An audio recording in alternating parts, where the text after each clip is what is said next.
What is up, YouTube? Welcome back to my channel. It's your boy D Dicey. So what I wanted to review, which I got done watching it, I didn't do a trailer for it. I didn't know what it was until I started watching it. Dopesick. So I'm gonna react to the trailer, but I'm gonna give a review as a season review because I can tell this is like a limited series, but damn, this was good. Let's check this out. I know most people don't think about us up there in the mountains.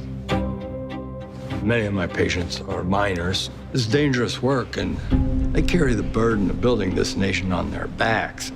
They're in pain. These people, my people, trusted me. I can't believe how many of them are dead now.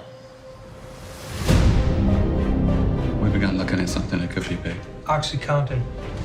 Purdue Pharma, they've been marketing the drug as something that's non-addictive, when it clearly is. All your doctors are going to be asking, how is this even possible? Your most effective talking point are these magic words. Less than 1%. Less than 1%. Less than 1%. Less than 1. They told me that less than 1% would become addicted. If OxyContin does what I think it can, we could soon become Purdue's first billion-dollar drug. Purdue continues to lie about the drug's safety to doctors, to patients, and the FDA. We have a major case here. Addiction rates, overdoses, and crime are on the rise across the country because of this drug. I think maybe the medicine might be just a tad more addictive than you said. I can't live like this anymore. Our community is ground zero for a national catastrophe. Purdue will not move unless we punch hard. This is not our fault. These people want to be addicted. I want top executives to feel some pain. It's crucial they understand we've created the greatest painkiller in the history of human civilization.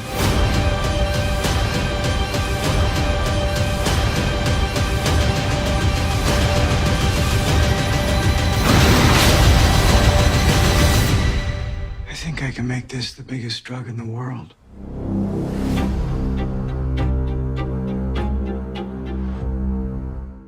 Now, I didn't know what this was, and I started watching it, from people was like, man, you need to watch it. It was god dang phenomenal. Michael Keaton as Dr. Phoenix. Man, you see how he was a doctor and OxyContin was getting on the roll. Oh boy, I think his name Will Porter, Will Poulter or something like that, as a Purdue seller for OxyContin. And it just showed how OxyContin from the late 90s to the early 2000s, how addictive, mass addiction of OxyContin. And it's a true testament being from Louisiana. And if you guys ever watched The Pharmacist on Netflix, it showed like how Louisiana is, in particular New Orleans, was when it comes to OxyContin, and blew up. I was always telling people I'm from Baton Rouge, called Jigga City, and since ecstasy, people have been addicted to pills. The next thing I know from out of high school, 2006, 2007, was different pills, handlebars, lower tabs, oxys, and roxys. So you've seen the addiction.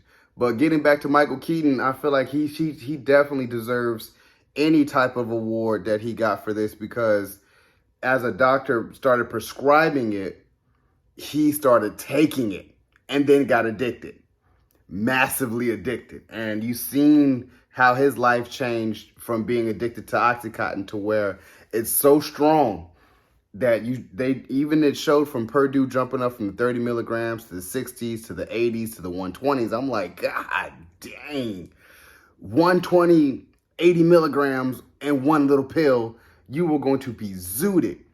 And then the fact that you started seeing, even with Betsy, how she got addicted to OxyContin because Dr. Phoenix prescribed it to her. Hey, they always use that. It's not addictive. I was so hooked on this because it felt like I was taking Oxycontin. She got on Oxycontin, couldn't get off it, couldn't shake it.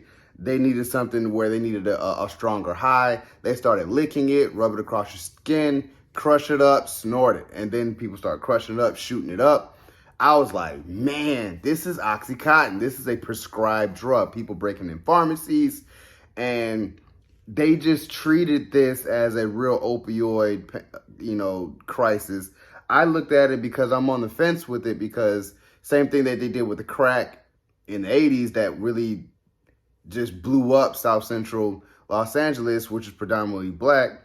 This is no different, but it's opioids that's pertain particularly with white America, with people who can't get prescription medicine. So I was telling myself, I'm like, it's the same thing. It's just, with a different race. Now they call it a crisis instead of an epidemic.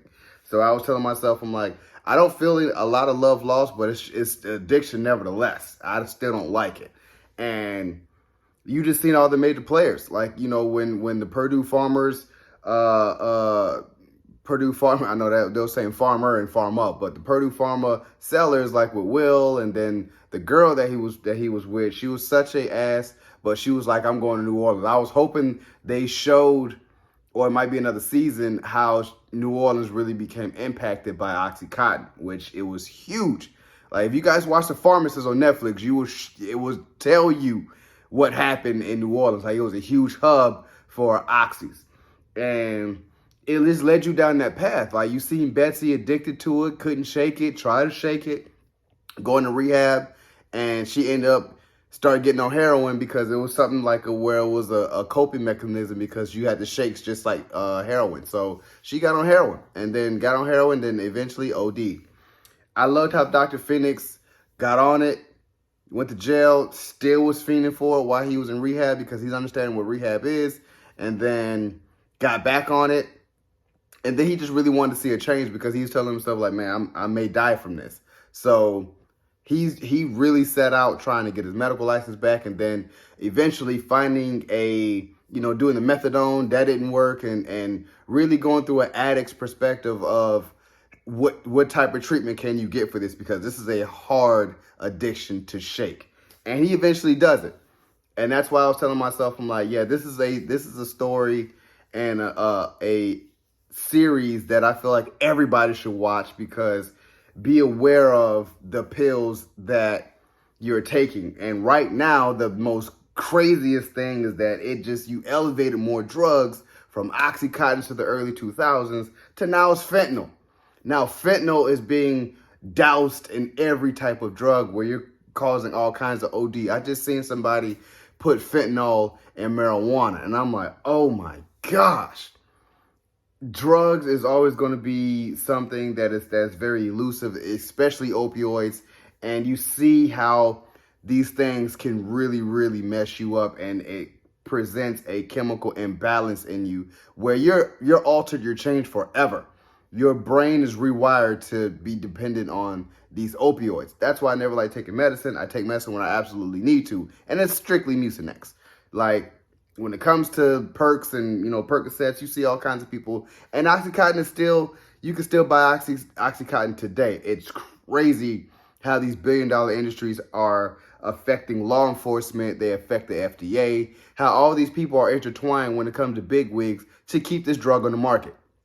So they blame people for being addicted to it, not how it's prescribed. And you could tell the language and the lingo, and how the backdoor basically acceptance was, somebody from FDA then coming out to, they wrote the language with Purdue and then ended up working for Purdue. And I was telling myself, I'm like, that should be illegal. But, hey, it's too many bigwigs involved. And you see how when the bigwigs involved, these billion-dollar corporations get involved, they definitely put every dollar, and it's all about who you know.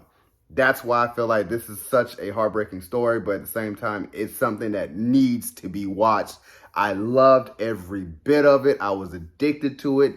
I was like, please, please, please, I wanted more. Only 8 episodes, easy watch. You're going to love it. So, you guys enjoyed my review and reaction of Dopesick on Hulu. Subscribe to my channel. Post, comment down below, and like the video. It's your boy, D Dyson.